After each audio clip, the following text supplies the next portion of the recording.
Heavy is the head that has to manage all of this. Hey everyone, welcome back to my channel. We're now incentivized to buy what we already buy.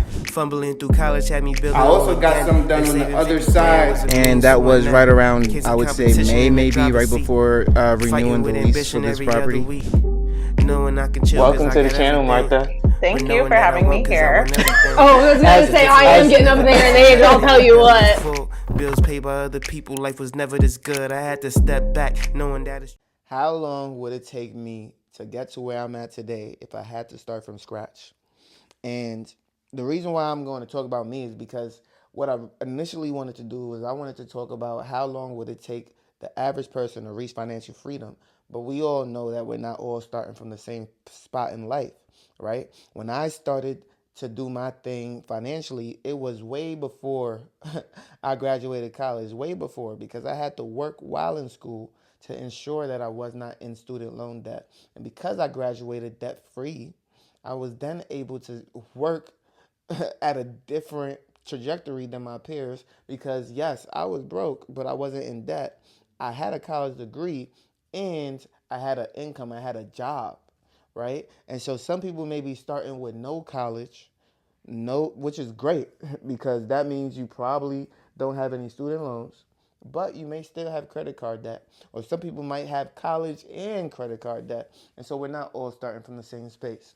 But this video is more so to say, okay, what if I was starting fresh? Let's say I'm a straight... in today's time, we're in 2025, right? We're not going to go back into the future with pandemic money and all that other stuff and do that all over again. No, we're going to start from 2025. How long would it take me to reach financial freedom? And financial freedom, we'll talk about what that looks like for me at the end of the video. But how long would it take me to reach financial freedom in my estimation? And I'll tell you exactly when I felt like I reached financial freedom as well. And so here it goes. The first things first, I would attend college. Now, college, although I didn't study in my field, had a lot of benefits. I work in my field, it had a lot of benefits for me. Not only did it support me financially when I went into the military, because it gave me an additional income as an E4 instead of an E1, but it also helped me land a job at Amazon, a career job that paid me $50,000 out the gate after 3 months of being out of college. And then it also helped me land several other opportunities because of my job at Amazon. I was able to become a general manager of multiple restaurants making $50,000 to $65,000 a year before bonuses. And so because I had all those opportunities, it was absolutely life-changing and definitely helped me out. The only thing that I would not have is going to be the bonuses from COVID. So I think there was like a $2,000 bonus from Amazon at the time. And then also I think the Trump stimulus was like $1,000 or so. So I wouldn't have about roughly $3,000. But aside from that, I would still have the relocation package. I would still have a whole bunch of other things that we'll get into. Right?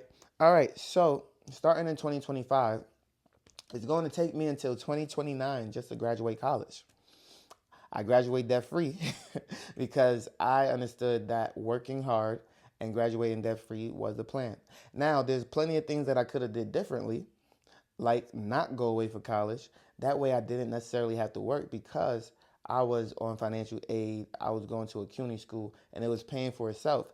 I decided after 2 years to transfer, which required me to pay a ton of money. I'm talking about it was upwards of $10,000 to $15,000 a year just to actually it was more than that because it was like $8,000 a semester, so it was like $16,000 to $17,000 a year just to live. I think it was a little bit more than 17,000. Let's just round it up to 18,000 a year, right? So it would have cost me $36,000 to graduate on time, and that's not including additional classes that I took during the summer.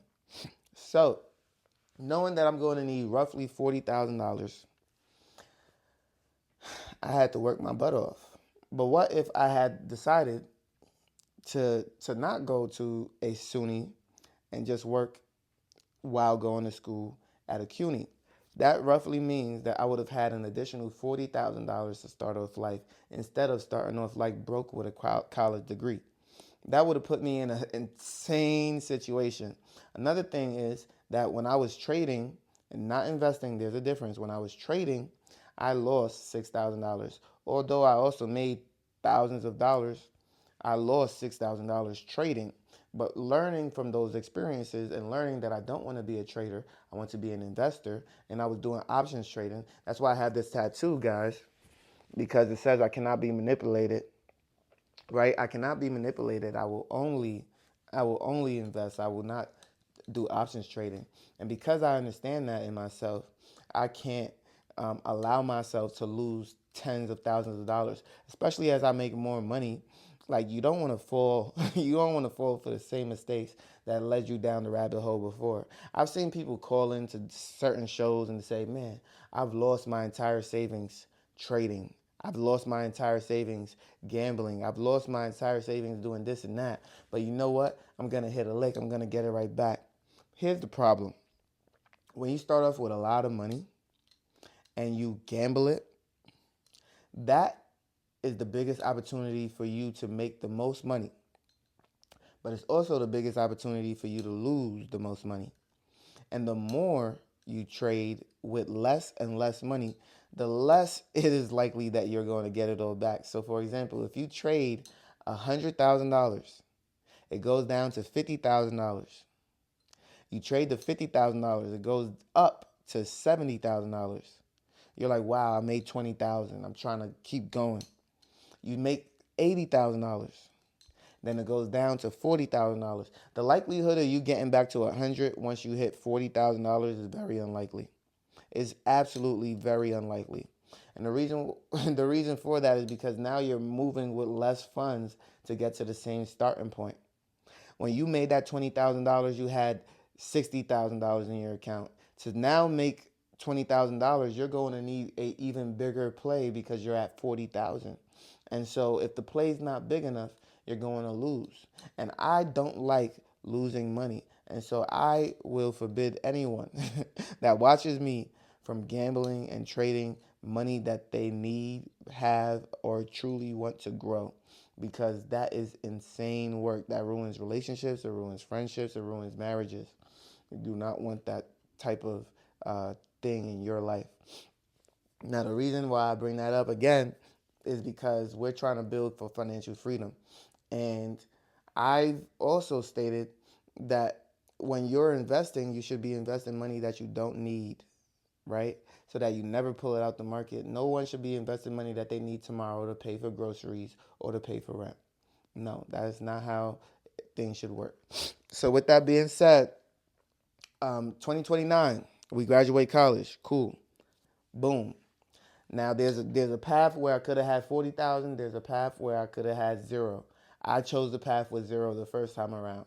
Imagine if you chose the path with $40,000, if that was applicable to you or something that you could do. All right. Now, if school wasn't for you, guess what? You had 4 years to stack money. If I made $40,000 in 4 years, that's only $10,000 a year living at home with minimal bills. I was paying like $200 a month in rent to my mom. I was still paying for food, bringing that to the house. But in New York, you didn't have to pay for any utilities or anything like that where I was living, which was great, right? Even in SUNY Albany, when I got off campus, my rent was only like $700 a month. That included, well, that didn't include utilities, but it was no more than $800 a month, factoring in utilities. After food costs, that brings my entire budget to about $1,000 a month. And then I was able to just live free and clear off of $1,000 a month. And rent never went up, so I would have been able to live for $1,000 a month, even today. Even today. There are places, even where I live in this state, where you can still find places for $900, $800, maybe a room for $700.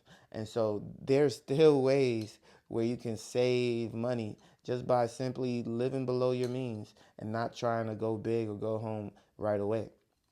And so I say all that to say, like, we expand in our lives, we make more money in our lives, but at the same time, I can still, even right now, rent out my own room and go into something cheaper. That's crazy to think of. I have a room open right now that's a guest bedroom where I could be making upwards of $10,000 a year just off of that room alone, but I leave it open for my guests because I don't need the 10K. I'd rather have my friends and my family members have a place to rest their head when they come over. Now, that is a different mindset, right? Leaving that type of money on the table. If you wanted to maximize life, if you wanted to maximize financial freedom, you absolutely could rent out that room, make another 10 grand a year. Do that for 10 years, that's 100K. Why not? You understand? Like there's so much money being left on the table just because. Just because. And just because you could doesn't mean you should. Because now you got to deal with another person in the fridge, another, loud, maybe not so loud. I look for working professionals, but you never know. And so I say all that to say, boom, you're in 2029, you're working. All right, let's say instead of moving out of my uncle's place within 30 days, maybe I stay for a year. That's going to allow me the opportunity to now have $20,000-$30,000 saved from a now high-paying job. In one hand, I would have had $30,000. Now, if I took the route where I didn't go to an expensive school, I would have had $70,000 to $80,000 to buy my first property. Boom! I'm no longer renting, and I'm going straight into a home. I rented for my first year in the new city that I was in. And I spent over $1,300 a month, not including utilities. I was still able to save enough money to buy my first home. At the time, that cost me about $19,000, almost $20,000 for the down payment. All right? Now just imagine $20,000 for the down payment. I could have had that while in college. I didn't even have to rent ever if I knew that I could have just, well, obviously I knew that I didn't have to pay for college and I decided to pay for it anyway. So I chose the college that I went to, right?